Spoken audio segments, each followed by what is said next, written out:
All right, welcome to Keep On Pushing Live. I know we did say that we are going to start at 1 p.m. We did, but for some reason the technology wasn't working.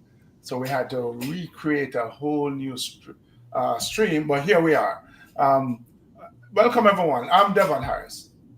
If you're not very familiar with me, I'm one of those guys from Jamaica who decided that we wanted to do this thing called bobsledding. So yeah, we've started a new tradition now, Jamaica bobsled in the Winter Olympics. But I'm really thrilled uh, that you're joining us in what I think is going to be an engaging and powerful conversation around the idea of the championship mindset in action. Now, if you are a fan of the Olympic Games, whether a casual one, there's no doubt that you know that there are these thrilling Olympic moments. Whether we're talking about, the first 5 seconds of explosive pushing and bobsledding, or perhaps leaping off the aerial skiing, it gets your blood going, right? But what most people don't see, I believe, is the grind. They don't see the setbacks, the frustrations, and the pivots that it takes to get there. And that's exactly what I think makes today's discussion so relevant to leaders and teams in the corporate world. Because the challenges that you're facing might not have anything to do with a sled or a pair of skis, but the principles that drive excellence, I believe, are the same. And I could not ask for a better person to join me in this forum today than my friend and fellow Olympian Nikki Stone. Now, when people hear of the Jamaican bobsled team, they tend to talk about the history that we have created. But Nikki Stone is also a history creator herself. She's the very first American to win an Olympic gold medal in inverted aerial skiing. And she did that at the 1998 Winter Olympic Games in Nagano, Japan. I was there, didn't win a medal. She did, and in the process, created history. But the thing that inspires me most about her journey is not so much the historical jump, although that is amazing, but it's the years of resilience and innovation and the processes that she built behind the scenes to make it all possible. And so I'm really excited to um, welcome Nikki to Keep On Pushing Live. Welcome, Nikki. Thank you so much. I'm excited to be here. And yes, I certainly know about the resilience. I just 18 months before the Olympic Games, I had 10 doctors tell me I would never ski again because of a spinal injury. So I really had to do some deep soul searching in order to come back to win my Olympic medal. Indeed. Now we're going to talk a little bit about that. Your resilience coming back from. Now it seems like I'm frozen. I hope the folks out there can hear me. Yes, we can Um, hear you. It's been frozen for a while, though. So I'm not sure. I wasn't sure if it was my end or yours, but yeah, we're certainly still here and learn from your wisdom. yeah. The technology is something else today, boy. I'm not so sure what's going on, but That's why you got to keep pushing through, right? Keep on exactly. We're pushing. gonna push forward. I think I might be moving again. That's cool. There you So Nikki, tell us a little bit about you, though, in terms of what you're doing. I know you're a speaker, so share with us, what you do for companies around the world. Well, I grew up doing gymnastics, and when I was 18, I found aerial skiing. Fell in love with the sport, although it was something that always scared me because, believe it or not, I'm afraid of heights. And going 50 feet in the air, which is a 5-story building, was an enormous accomplishment in and of itself. But several years later, I had a spinal injury. I had 10 doctors tell me I would never ski again. And this was trying to go into my second Olympic Games. And I didn't want to accept that as an answer. I really had to do some deep grinding and find that inner strength in order to come back to win my Olympic medal. And I share this with audiences now. I have a master's in sports psychology. So I understood what it took in order to be successful. And I take these anecdotes, stories, and activities and relate them to my audiences now so they have a better understanding of how you can build your confidence, how you can find the focus, how you can overcome adversities, how you can take more risks or build that team behind you. Yeah. You know, when I think of my Jamaica bobsled journey, Nikki, one of the things that people talk about all the time is the lack of resources. Of course, Jamaica, a tropical island, not a lot of snow. Still trying to get that. You know, obviously, no training, no experience, no sled, none of that stuff. You trained in aerial skiing, one of the most equipped and facility intensive Olympic sport there is. And yes, you live in America, but you didn't have always have access to the best training centers. Tell us about those constraints and how you navigated that. Yeah, so when I started the sport, there were only two facilities in the United States. I believe there's still only a couple now, maybe three now. So you really have to go to one specific area. And at the time, we couldn't do it unless we were on the team. So I went to a camp where you had jumping into a pool or a pond, and the insurance took it away. And so through the process, I had to learn aerial skiing. I had to learn acro skiing, which is like ballet on skis. And I had to learn upright aerials. And it really taught me a lot about skiing and gave me the foundation I would need in order to go and try aerials, which I was able to qualify for when I was 18 years old. And that background really gave me the depth I needed. And so we always have to make sure that we take the skills we have and realize that there's still something to grow and gain from it. And this is something that you can move forward from. And I know that you probably had a similar situation in that you don't have snow, you don't have bobsleds, you don't have the things around you in order to be a bobsledder. So, how did you handle those skills and how did you adapt for resources to be able to come and do bobsledding? You know, and that's the thing. Thanks for asking that because, in life, whether in our corporate world or professional world, our personal lives, all of us are going to deal with a lack of resources, lack of the ideal situation to help us achieve the goals that we want to achieve. It's not a roadblock, though.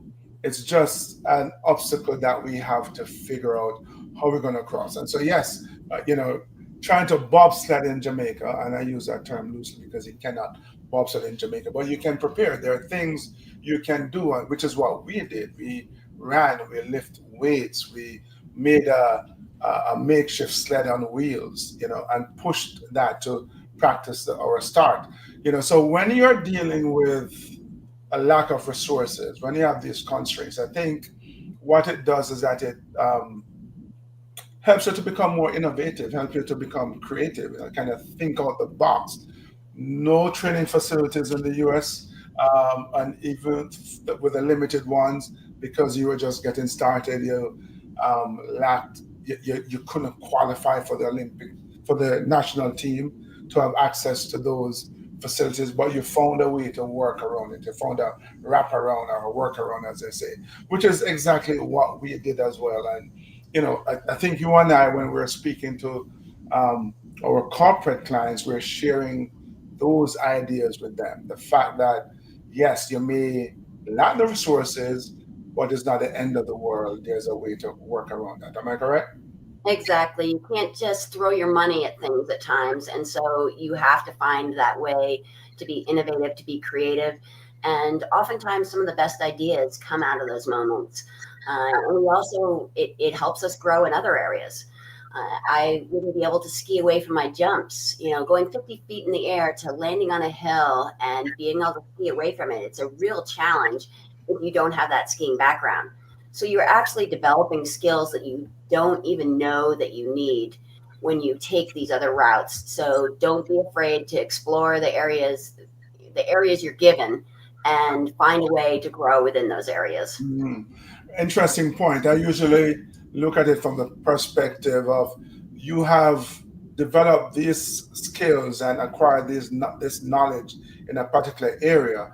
That if you think hard enough, long enough, creatively enough, you can find a way to adapt it to this new environment, this new situation that you're facing. That's part of the keep on pushing philosophy.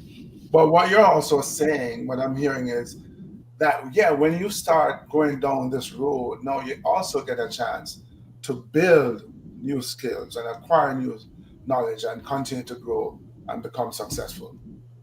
Exactly. And a lot of it goes into our daily grind. It's something that we have to get after all the time.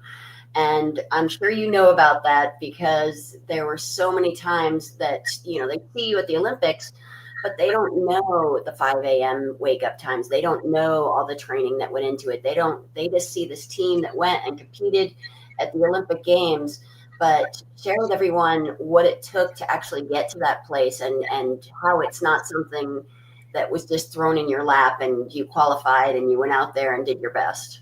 Yeah, I wish I could say they allowed me to compete because of my smile. It's not that bright.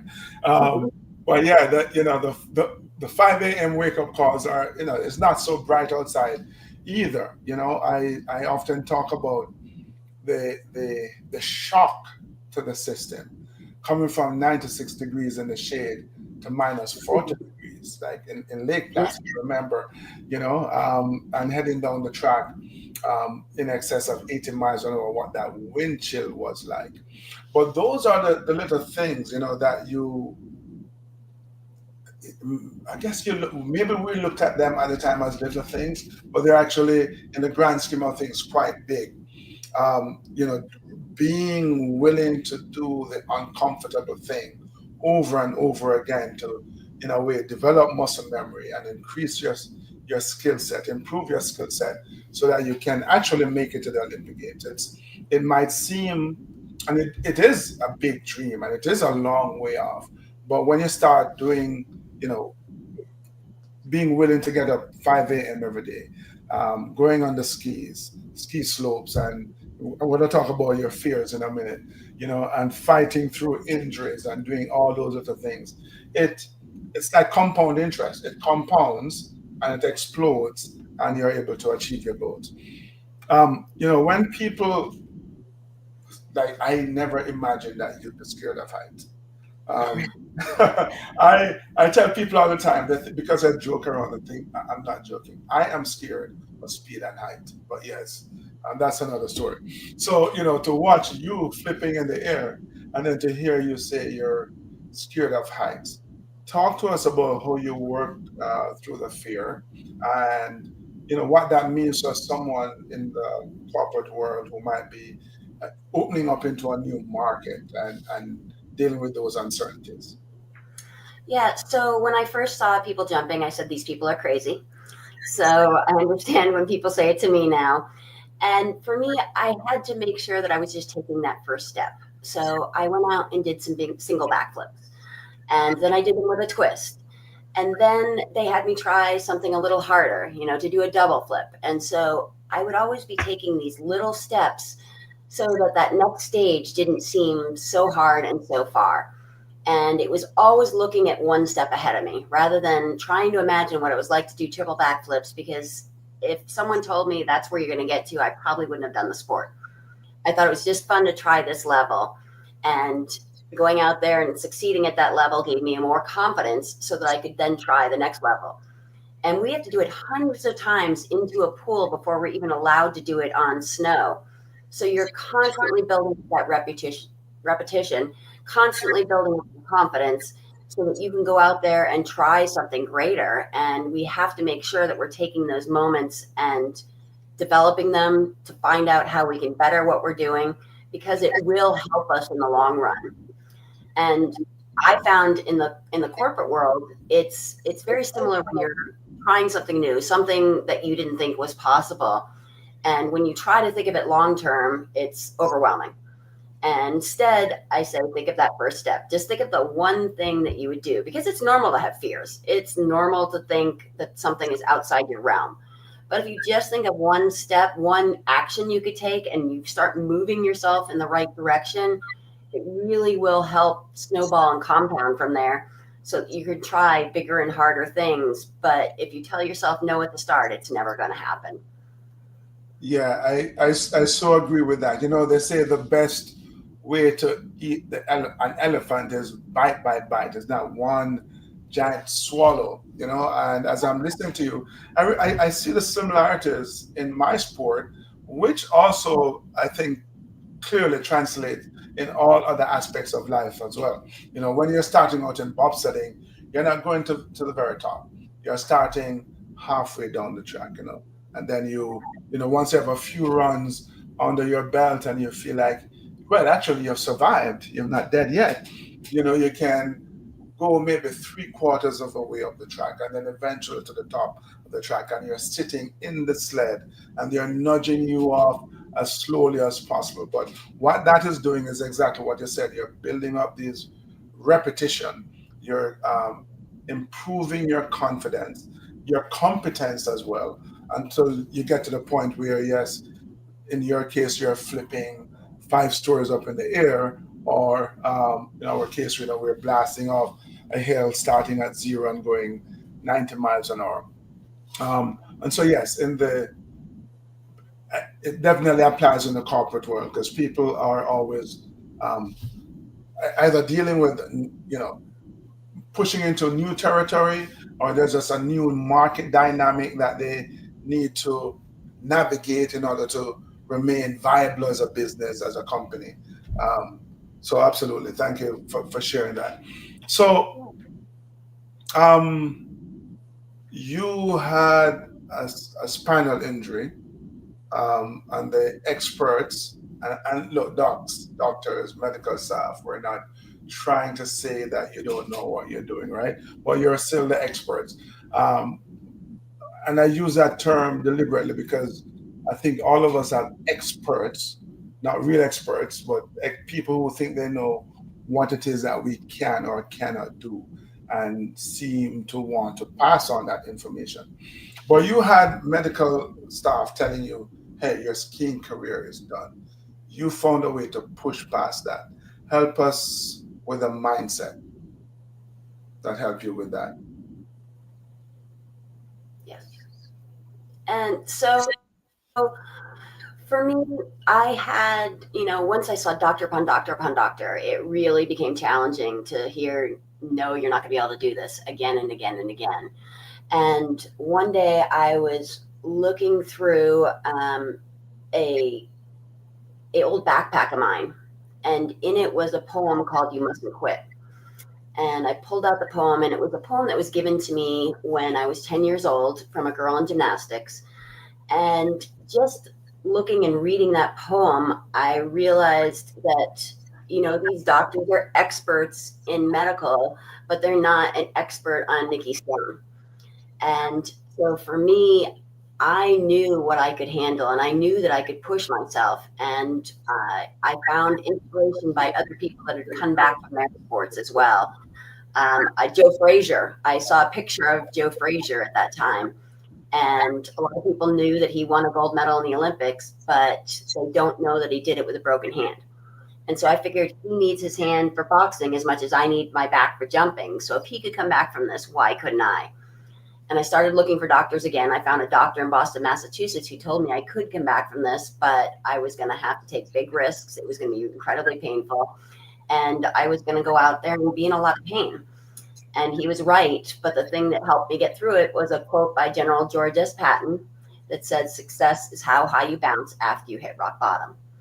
And no matter what field you're in, we all have a time where we hit rock bottom, and you can either decide to bounce back, or you can just splatter on the pavement.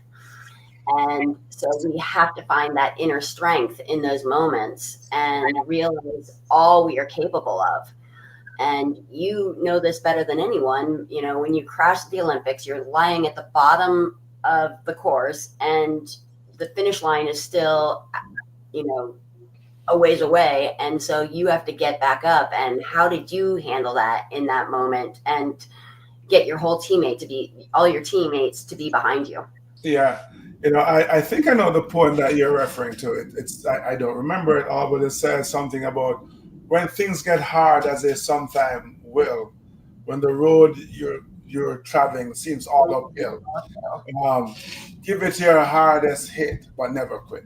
I'm completely messing it up, but I think it's That's words to that effect. And that's the thing, we all have our hills to climb, and we're all going to crash on our journey, and it can um, seem so catastrophic in the moment. And for us, it could have been. I mean, we could have been physically injured or hurt. That didn't happen. But it was definitely the low point of the Jamaican bobsled experience back in 1988, because there were so many people who felt we didn't belong, right? We were a pack of jokers and all that stuff. And in crashing, we gave credence to all the detractors, which was upsetting to say the least. We were upset with ourselves, we were disappointed with ourselves for the result.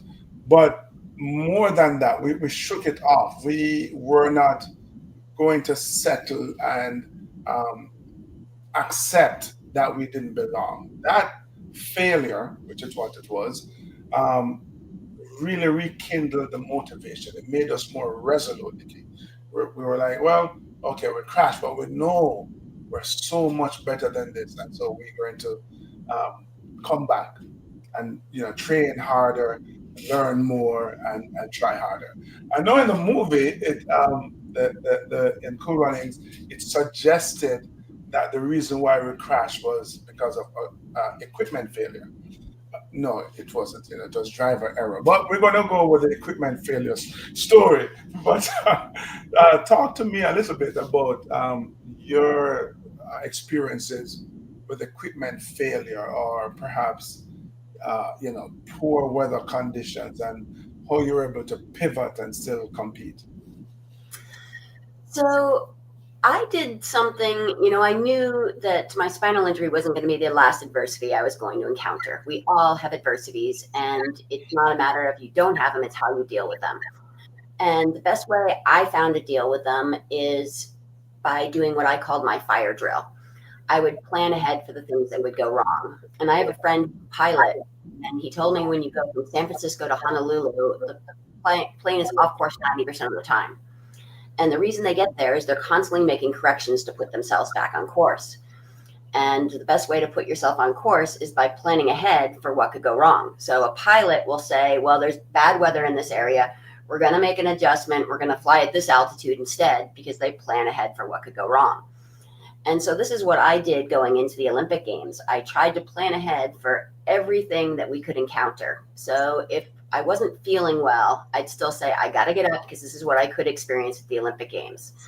And if the weather was bad, I'd say, okay, well, we could have windy conditions when we get to the Olympic Games. So I've got to learn how to handle this so I'm ready when I get to the Olympics. And a lot of the other athletes waited. They'd said, oh, I don't want to ruin my chances before I get to the Olympics, so I'll wait and deal with it at the Olympic Games. Well, how do you know how to handle it if you haven't had that preparation? And lo and behold, we got to the Olympics and we had 50-mile-an-hour winds. And I actually was one of the people who could handle it. And I actually did some of the harder tricks. I was the only woman doing triple backflips on that day of finals, because I had done my preparations. I'd done my fire drill, planned ahead for the things that could go wrong. And just as in the corporate world, there's going to be things that are going to go wrong. You always have to look ahead and say, what are some of the adversities I'm going to face? What are some of the challenges that could crop up? And be ready for any eventuality, because 9 times out of 10 it does happen. And if you're prepared ahead of time, it will help you so that you can go out there and take it with a lot more ease than a lot of other people will. And I'm sure that you learned this within the bobsled track as well, that there are adversities, there are challenges. And what ways did you find to prepare so that you were ready when you had moments like a bobsled flipping, or the run order changed, or something that put you off the pattern that you were so used to? Yeah. First of all, wise words.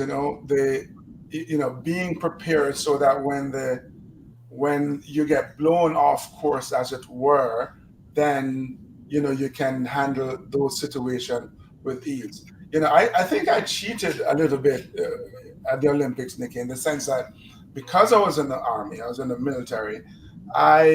During my military training, I learned how to deal with these high pressure situations before I started bobsledding. So that I found that really helpful, and it is just this understanding that if whatever can go wrong will probably go wrong, and so mentally you have to be prepared. Or there's this idea that you have to expect that, and because you expect that, then you start preparing for it. Um, there's no way to really simulate a bobsled crash. You don't go down the track and crash purposefully, but you have those conversations. What happens if you crash?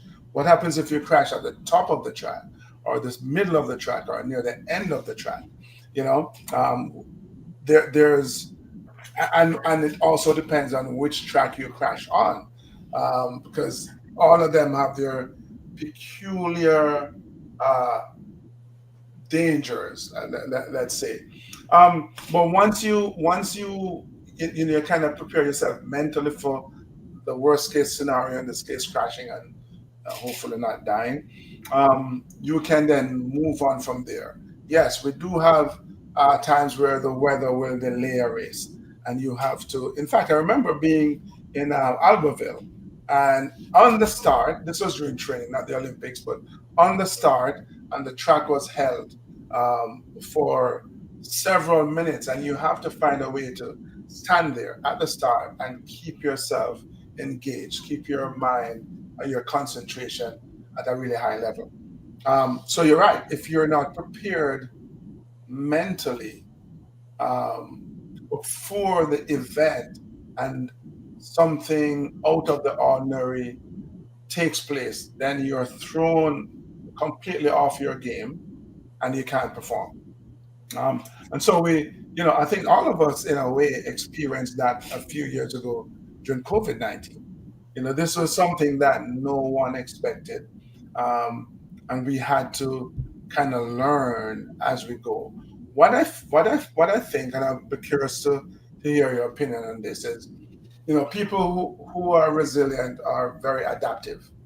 And so something out of the ordinary happens, and they take it in stride. They don't throw their hands in the air and go, "Woe is me! This is the end of it."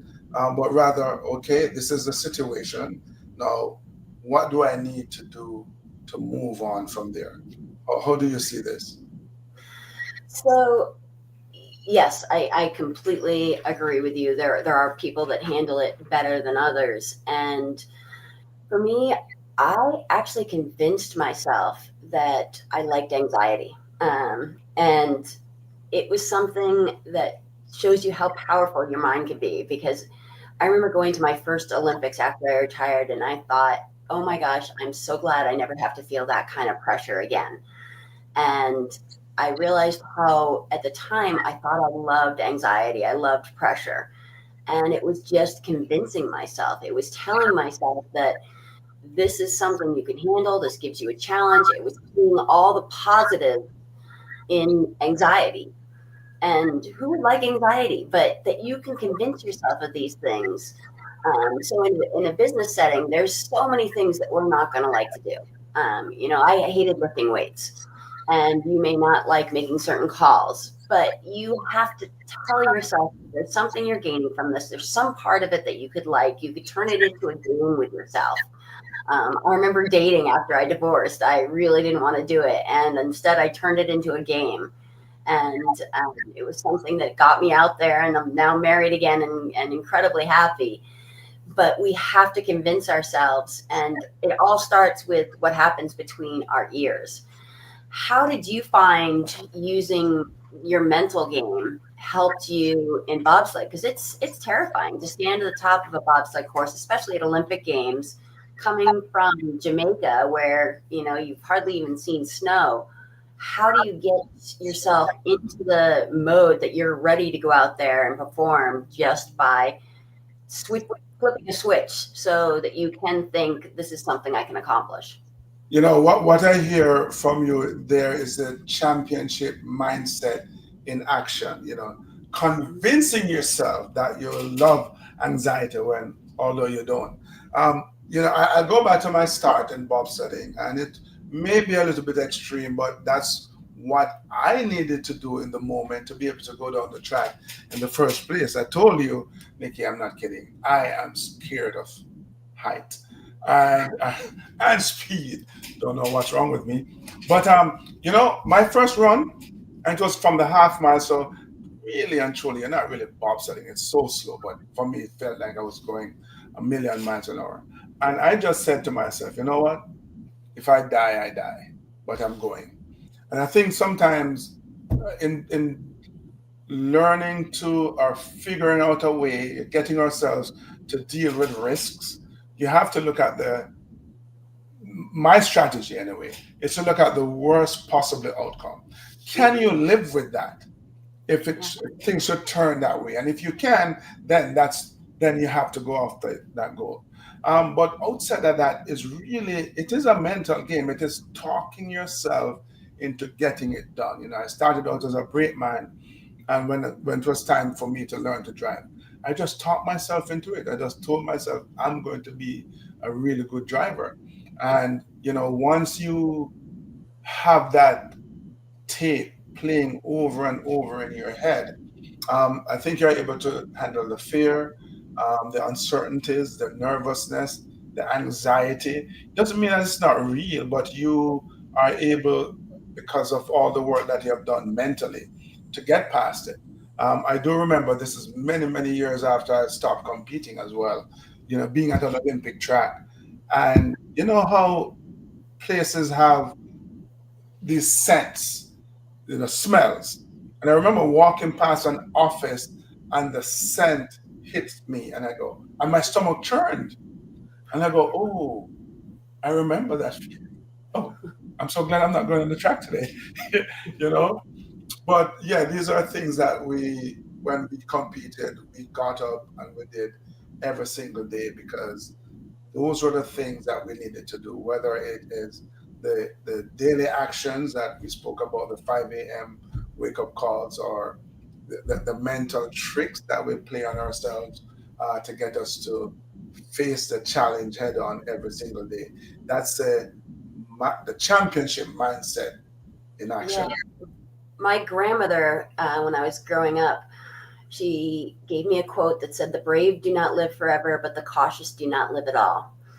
And it was something that I always remembered. And it helped me in those moments where it was so challenging. And I realized, it's better to go out there and fail and actually have lived than to never have any experiences.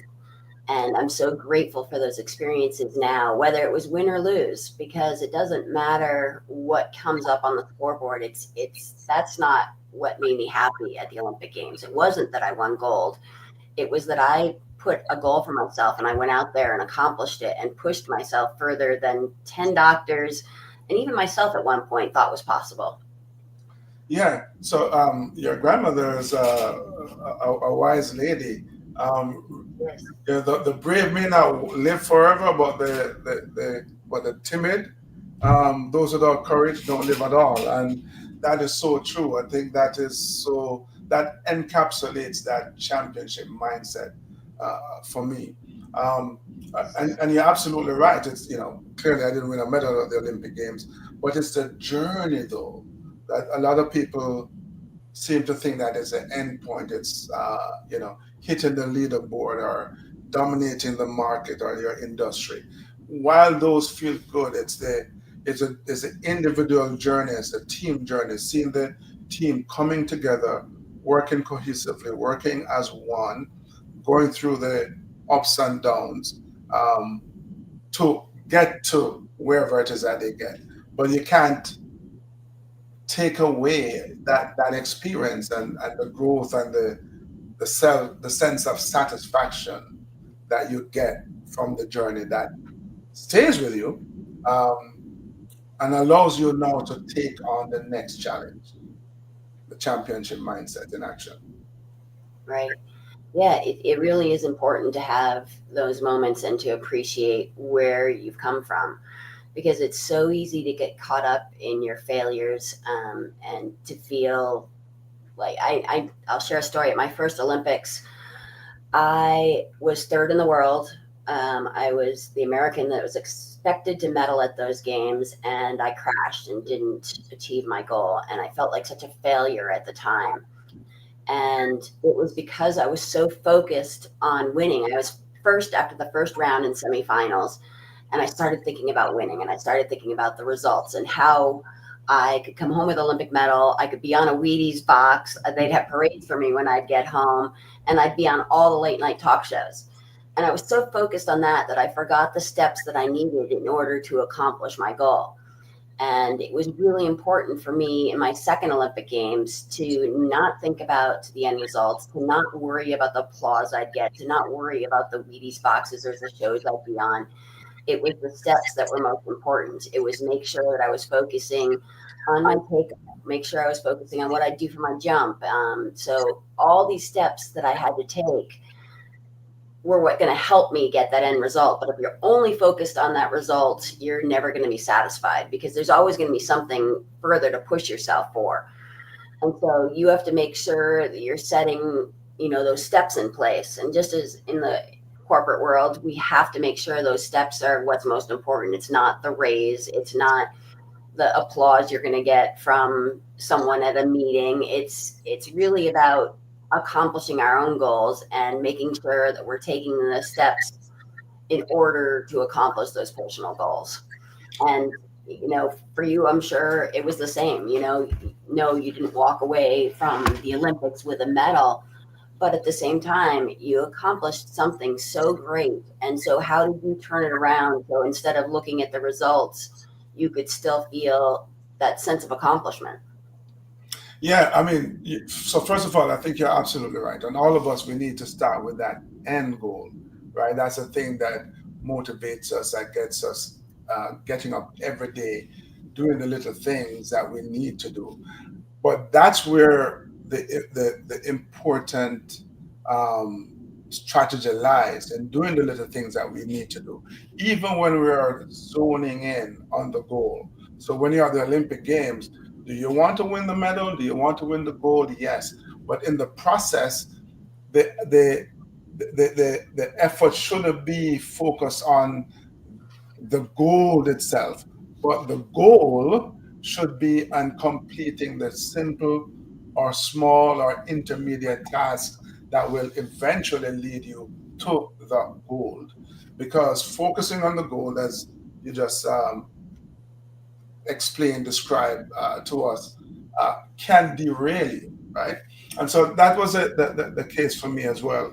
Certainly, in terms of getting to the Olympic Games, it was we had a really short, a really steep learning curve. Most people don't realize that 88 team was first selected in September of 1987. The first time we went down a bobsled track was October of 1988. The Olympics were in February. So we had a really steep learning curve, and we could not be. The goal of getting to the Olympics was always in the back of our head, but what was most important was taking care of learning, improving on the skills that were directly in front of us. That's what got us to the Olympics. And I tell you, even when we got to the Olympics, I like to describe it as always working overtime. And by that I mean when other teams were kind of relaxing, or really, I shouldn't say relaxing, but going through their normal process of getting to the track, getting their sleds ready, and going to the top of the track. We were on the push track, getting in extra pushes to perfect our push start, or when the other teams were on the ice and we weren't getting ready to go down, we were watching them, trying to see if there was something that we could pick up. Um, in the end, we pushed the seventh fastest start time at the Olympics with 1 week of training. But I think it was our ability to focus on the small steps in between that got us to get those results that quite frankly were pretty remarkable. Um, but yeah, the championship mindset in action, Nikki. Thank you so much for spending some time with us. Your history making jump still lives on in the minds of all those who are Olympic fans. Are there any final thoughts that you'd like to share with our audiences, especially those in the corporate world? The Olympics are coming up, well, in less than in about 7 months. Less than. It was actually 6 months on August 6th. Oh, see, all So right. we're in the final push, and it But becomes a busy before time. you So give us before you give us your final thought, so go back to 1997 this time. Can you remember what you were thinking? yeah, What? we had to do some Olympic competitions in Australia because it's their summer there. And Right. so I was preparing at that time, and everything was about the Olympics. So I would have bad days, and everyone's like, "Why are you so upset? It's just a training day." And I said, "But it could be the Olympics."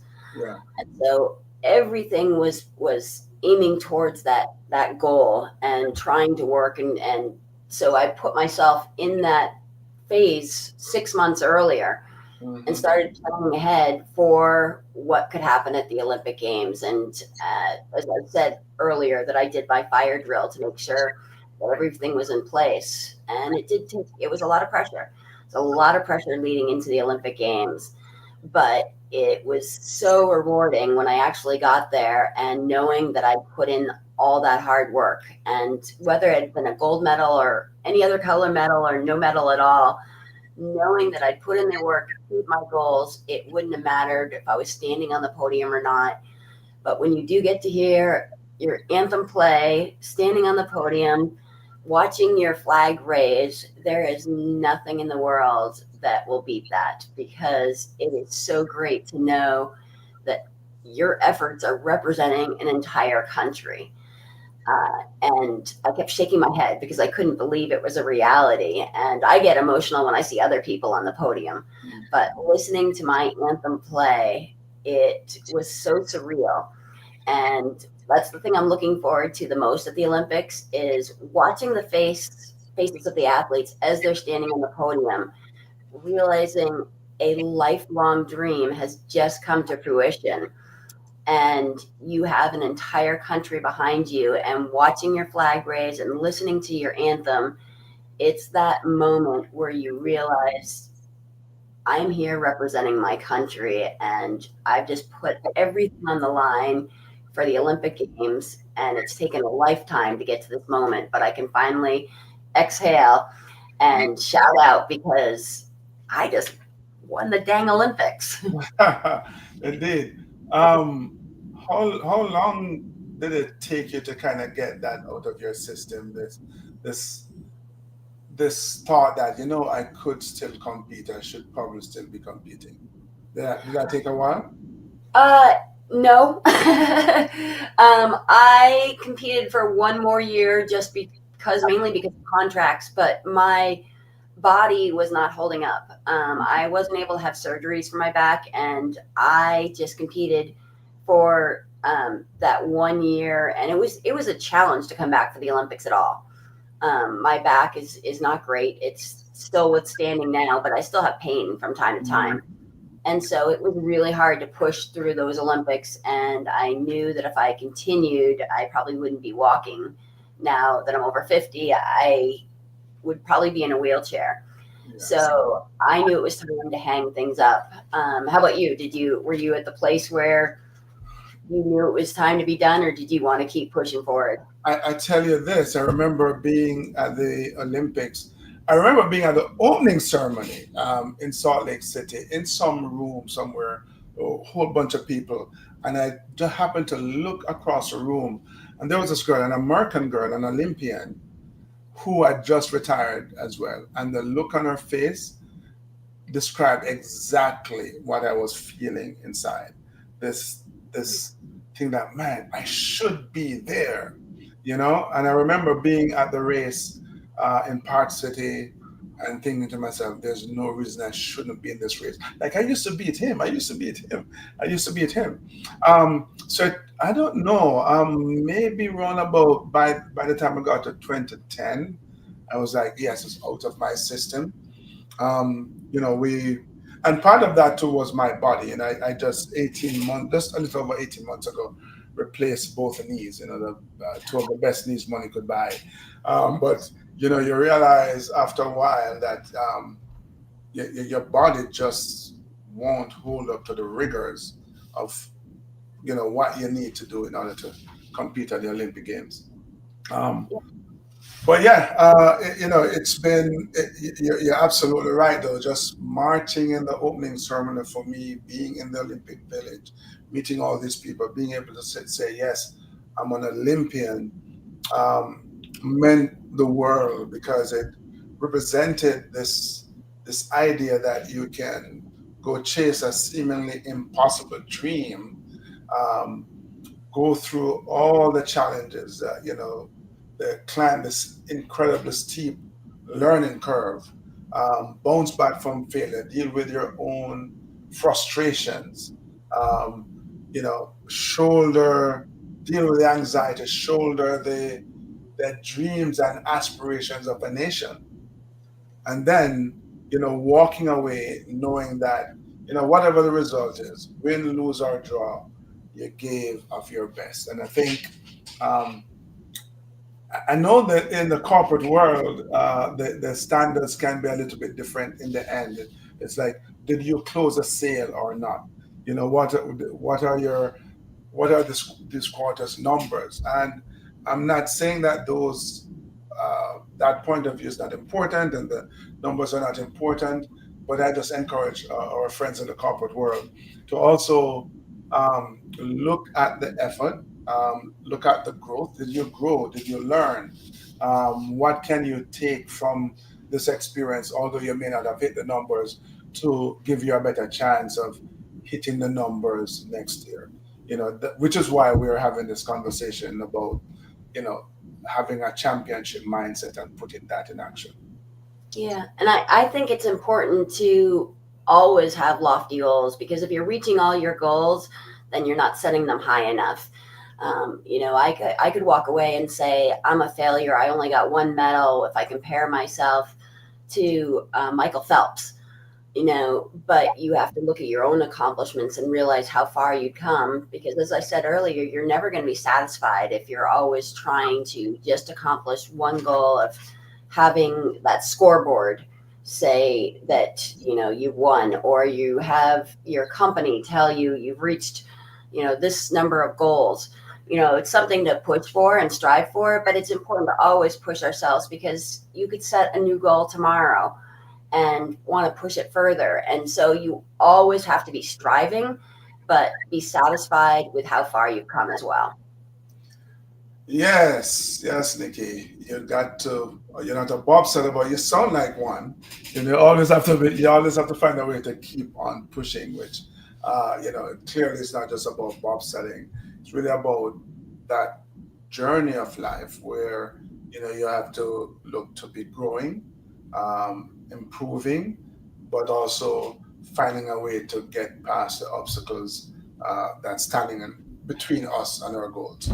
So I want to thank you again for spending some time with us. Share with us one more time with the audience, one more time, how they may be able to find you if they want to learn more about how you adapted that championship mindset in order to get to the Olympics and win gold, and in the process create history. They can go to my website, which is www.nikkistone.com. And I'll shoot me an email, nikki@nikkistone.com. Contact me on LinkedIn. I share all sorts of motivational minutes and inspiring stories and articles so that people can find their own success as well. And hopefully I can join some more corporate groups and share the activities that I do with my audiences, because they're not only um, entertaining, but it's also really educational, and it will help make the employees gain their peak performance. Indeed. Thank you for that, Nikki. So, look, again, if you want to hear from this lady who is scared of height, but yet jump off steep slopes at the height of a five-story building, yeah, nikkistone.com. Seems like she and I have something in common. I'm not sure if we have screws missing or they're just losing. But I too am scared of speed and height, and I'm on a little bit bobsledder. And if you want to find me, I like to think that I'm an easy guy to find, but Nikki is giving me some competition here because she's nikkistone.com and I'm devonharris.com. So absolutely, if you want to hear about resilience and persistence and having pursuing big dreams with a Jamaican flavor, yeah, I'm the guy. Devon at devonharris.com, or just jump on my website at devonharris.com. And like Nikki, I share regularly in social media at Keep On Pushing or at official Devon Harris. Um, a bunch of motivational, educational uh, content. So yeah, we're looking forward to meeting with you and sharing with your team. The Olympics are coming up in Milano. It's less than 6 months away. We won't be competing, but we will be able to give you some insights that are going to help you and your team gain that competitive edge. Thank you once again for joining us, Nikki. Thank you for spending time with us here and Keep On Pushing Live as well. Thank you. Happy to be here, and thank you to all your listeners as well.